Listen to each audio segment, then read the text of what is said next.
Eu acho que todo mundo tem uma curiosidade para saber por que a SARS não virou uma pandemia global, como a de agora. Se a gente está falando de um agente causador que é mais ou menos parecido, transmissão aérea também se deu mais ou menos na mesma região, na Ásia.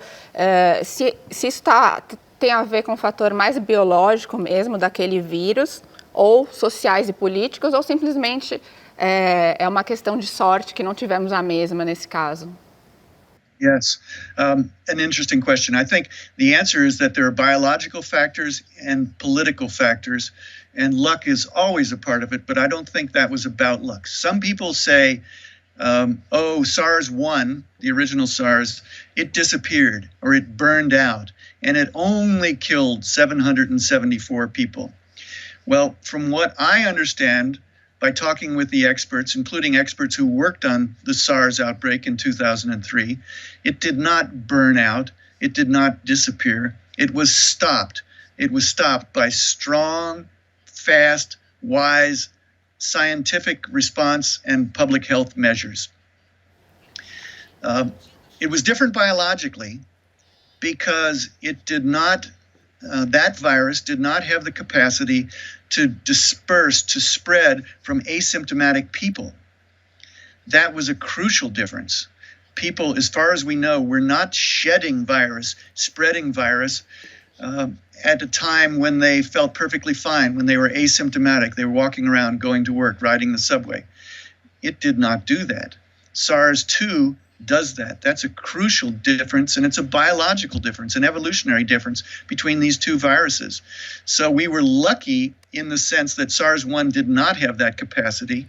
And it's one of the things that scientists predicted to me, and if I recall correctly, I predicted it in Spillover, that we needed to hope that when the next pandemic came, it wouldn't be as bad as SARS-1, but even worse because it had the capacity to spread silently from asymptomatic people. And here we are.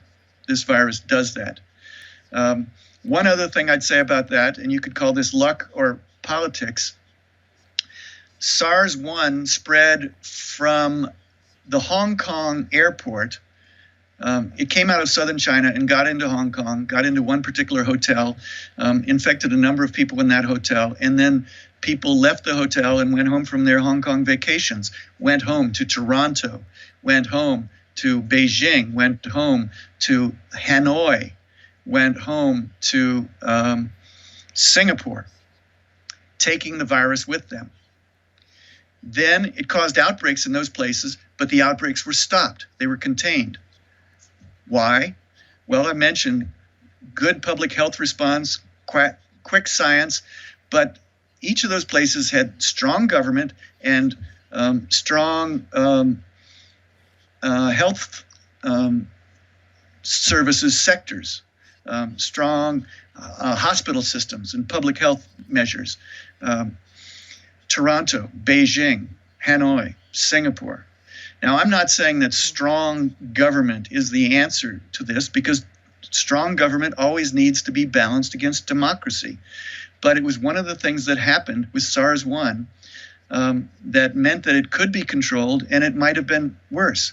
If SARS-1 had gotten to Kinshasa, if SARS-1 had gotten to, name any other city, Lagos, Nigeria, any other city with dense population, a lot of poor people,